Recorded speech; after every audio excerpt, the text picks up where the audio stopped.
Ngayikhetha kodini igumkedlela Nkosi enkulu uBombela Sidingo Samampondo Baba mkhulu uNkulunkulu Pate Amen.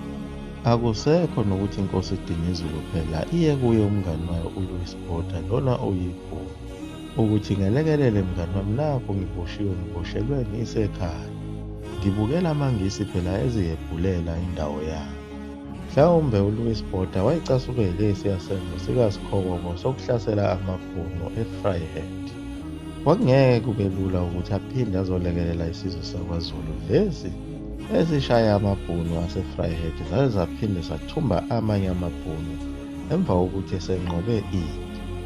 Cishe wayezibukela nje uLouis Botha ethi ibambe ngakho, njengoba phela wayesemandleni esewuhulumeni wawo amabhunu. Kanti amangisi ngapha kwaZulu awazibekile phansi alokhu ebaqobe njalo abantu ngemvubu nangodonkana. Uma ungayikhokhanga nje intela udlelwa isibaya sakho sonke, ngoba phela isinenhlawulo njengoba abantu babengakhokhile kusukela kuwo unyaka wokudlula. Nayo inkosi uBhambatha ikweleta imali eningi yayo phela intela yamakhanda. Le ntela lokhu kuqalwe ukukhokhwa ngawo uJanuwari iqoqwa yiyo umantshi phela u-A.W. Leslie. Uma eseze wayifikela mathupha ukhokha imali ethe xaxa isihlangene nentela yokuthi uhlaleleni izinsuku ezingaka ungeze enkantolo zokhokha le mali. Uphethe namapheshana akhe phela yena u-A.W. Leslie lona. Lamaphepha wanamathisela ngisho kuso isibaya lesi abhalwa ukuthi property of court. Okusho ukuthi leyo mpahla yakho isidliwe yiyo inkantolo isingaphansi kwenkantolo.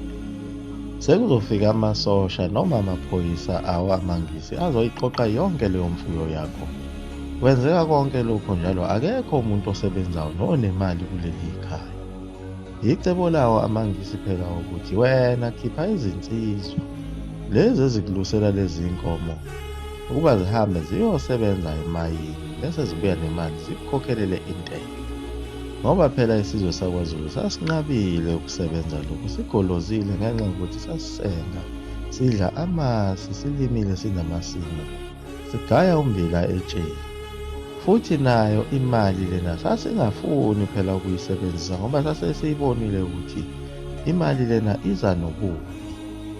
Manje amangisi ayizama ukuphoqa le system yabo yokusetshenziswa kwemali ukuthi ingene kubo abantu, ukuze kuzophoqeleka ukuthi bonke laba bantu abahambe phela beyosebenza emayini ukalifuna uQueen igolide lakhe.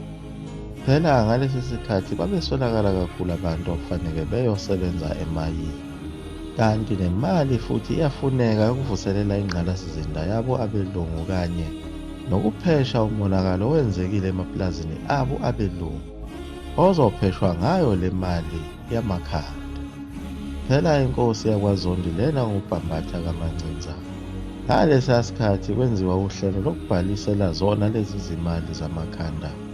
Yayivumile ekuqaleni, kodwa yathi mayisihleli nesizwe sayo isizwe sithi asivumelani nokukhokhwa kwale mali sishaya phansi ngonyaka. Lapho wajabula khona uBhambatha mayibona ukuthi isizwe sakhe naso asiyifuni indaba yale mali, ngoba phela uBhambatha wayeyiphikankani futhi ezwana namanye amaphikankani. Kanti inkosi uBhambatha njengoba kade lokhu yehla yenyuka iya kwaZulu ibizibambezela phela. Imantshi lena ibimfuna ifuna ukuthi akhokhele mali kusukela ngawo uqala konyaka uJanuwari. Isikweleti sakhe sesisikhulu njengoba sekuze kwashaya inyanga kaMashi. Kwathi ngawo umhla ka-11 Mashi okuyiwona ayithembise ngawo imantshi ukuthi uzoyikhokha intela, agcine engavelanga ngawo umhla ka-11 Mashi ngoba phela wayekade efake sona isixoliso sokuthi uyagula. Ilapho khona imantshi eyabona khona ukuthi uBhambatha lona unobuqili, ayibange isapholisa amaseko. Yavele yathumela uMajor W.J. Clerk owayengumphathi omkhulu wamaphoyisa akhona eNatal ukuba akavele ayoboshwa lo Bhambatha kaMancinza. U.W.J. Clerk wavele waqoka amaphoyisa akhe angu-170 ukuba ahambe nawo kuyoboshwa uBhambatha.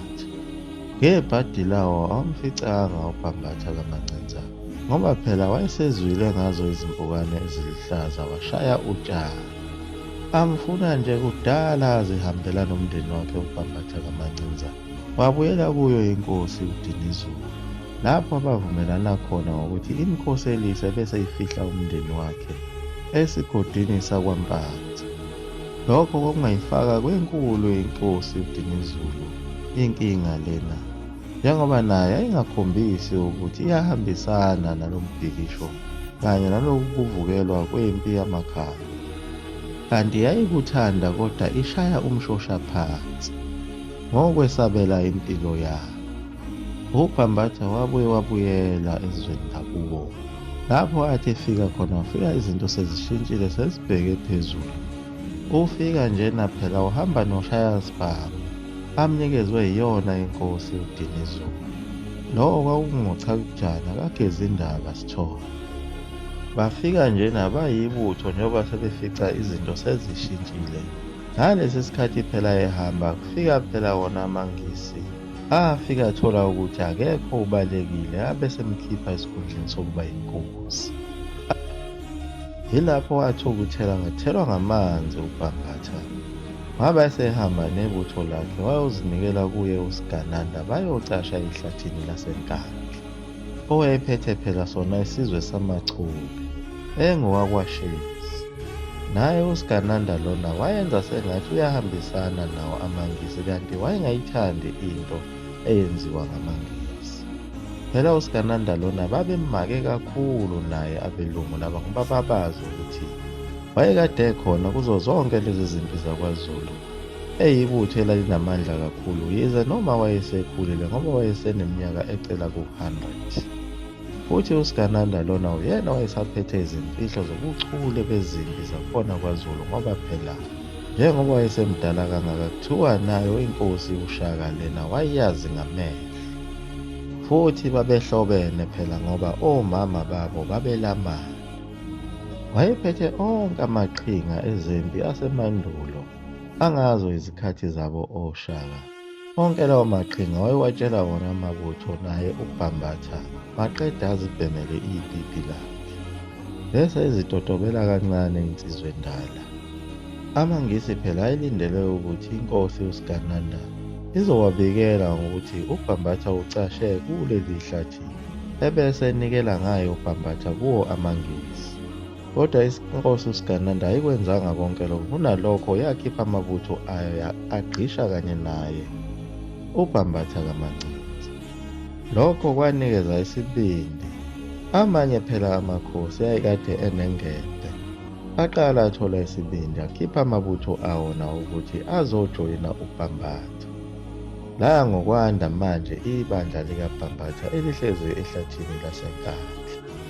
Phela inkosi uBhambatha yona yaba yiqhawe futhi yayesiqhwaga ngoba uzalo lwakhe phela lalungamadube esandlwana, njengaye phela ubaba wakhe omncane lona okuthiwa nguMagwababa, owayesebekwe esihlalweni sobukhosi yiwo amaNgisi, kanye nolunye futhi uzalo lwakhe lolu phela lwaluyinkosi endaweni yaseNkandla naseNquthu.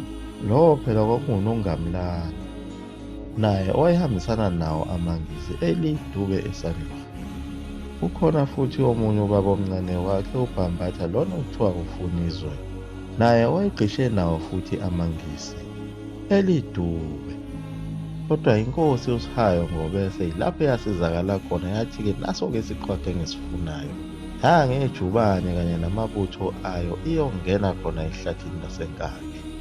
Ithi sesikhathele labelungu abashawe, kanye nayo inkosi yakaMthethwa umshili kaMgoyo adingiswa wakaMthethwa wabonakala esengena nalo iviyo lakhe.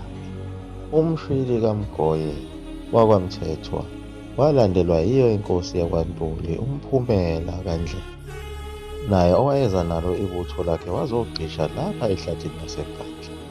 Sasilokhu siqhubeke njalo sanda isibalo samabutho namakhosi ayijoyina yena uBhambatha, lowo okunikeza isibindi esikhulu kuyo inkosi uDinizulu, kanye nayo induna yayo inkosi uDinizulu lena uBhambatha. Liyagoqa lapha ikhumkhehla lomzulo amafutha omqovu phakathi. Amen.